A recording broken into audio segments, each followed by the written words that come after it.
The wind whistled through the pine-scented canopy of the Ural forest as the 8 sun-baked days of the expedition drew to a close. Igor Dyatlov, a wiry cross-country skier whose evenings were spent polishing his battered compass, leaned over the map spread on a battered wooden table in the dormitory.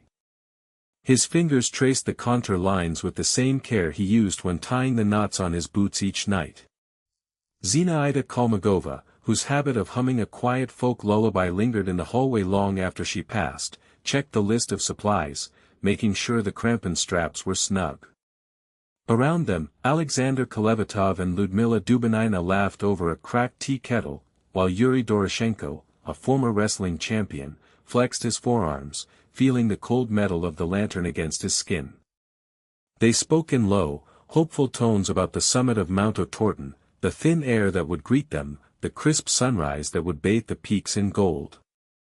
The night before their departure, the group gathered around a low fire, the flames painting their faces with amber light. Igor lifted his cup, the thin porcelain clinking against the metal, and said, "Tomorrow we will leave at first light, and the mountain will welcome us."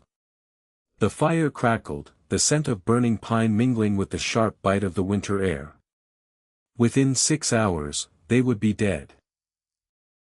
The cold night of February 1, 1959 hung over the pass like a thick, silent shroud. Snow draped the tent in a blanket of white, each gust of wind sending a faint sigh through the canvas. Inside, the hikers settled onto their thin mattresses, the thin wool blankets barely holding back the chill that seeped through the ground. Igor, ever the meticulous leader, double-checked the laces on his boots, the metal clicks echoing in the cramped space. Georgy Krivonischenko, whose habit of tracing the grain of his wooden walking stick with his thumb soothed him, stared at the faint glow of the lantern, the flame dancing and throwing long shadows against the canvas walls. The first scream of the wind rattled the tent seams, a high-pitched keening that seemed to press against their eardrums. Outside, a storm began to howl, the snow beginning to pound the canvas with a relentless rhythm. The group huddled closer, the breath of each man a faint mist in the dim light. No one spoke, the only sounds were the rustling of fur, the soft creak of the canvas straining, and the distant, muffled thud of falling snow. Later, when the morning light finally slipped over the horizon, the forest was a whiteness that stretched to the edge of vision. The hikers' footprints traced a chaotic pattern through the fresh powder, each step a shallow impression that seemed to vanish beneath the next gust of wind. The tent, once a shelter, now lay torn open from the inside, the canvas ripped as if something unseen had forced its way out. The sleeping bags were scattered, the metal shutters twisted, and the interior was a tableau of haste, shoes left beside the entrance, jackets draped over a broken pole, a half-filled thermos clattering to the ground with a metallic clang. One of the first bodies uncovered was that of Georgy Krivonischenko. A strange, faintly glowing burn marked his left forearm, the skin crinkling as though it had been touched by an invisible flame.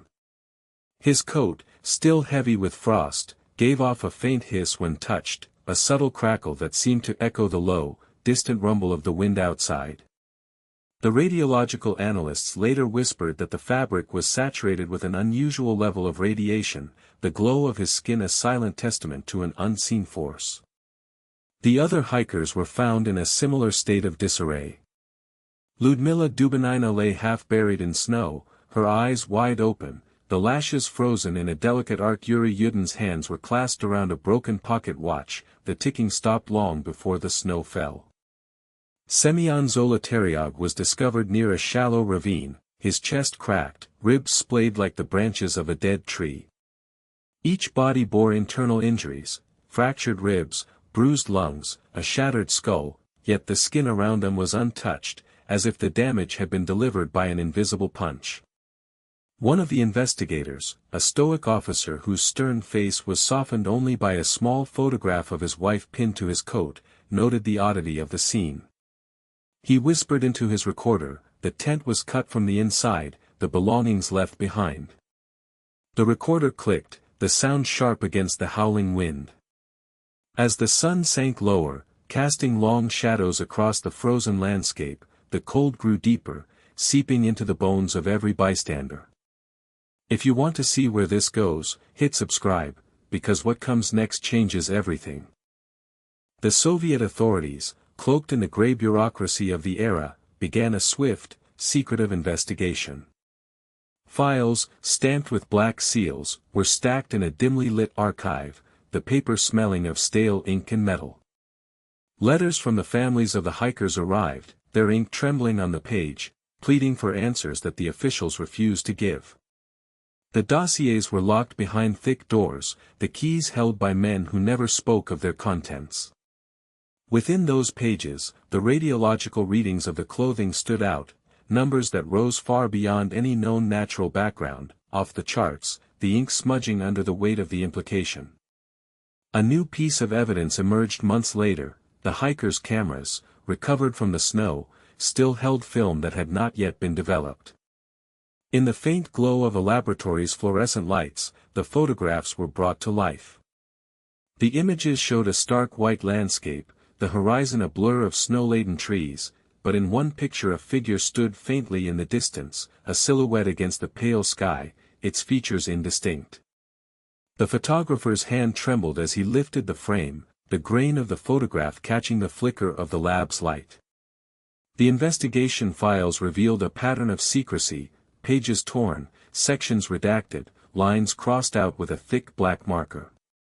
The Soviet officials, whose faces were never shown, seemed to guard the truth as fiercely as they guarded the border. The question lingered: what were they protecting, and why? Later, a former military official, now a frail man whose eyes still glinted with the discipline of his past, stepped forward. In a quiet, dust-filled room, he spoke of a hidden facility deep within the mountains, a place where experiments in psychological warfare were conducted. He described a device that emitted low-frequency pulses, capable of inducing terror and panic, a technology that could make a seasoned hiker abandon warmth and shelter in a rush of irrational dread. He claimed the hikers, unknowingly, had walked straight into the epicenter of this field, their bodies reacting to a force beyond ordinary comprehension.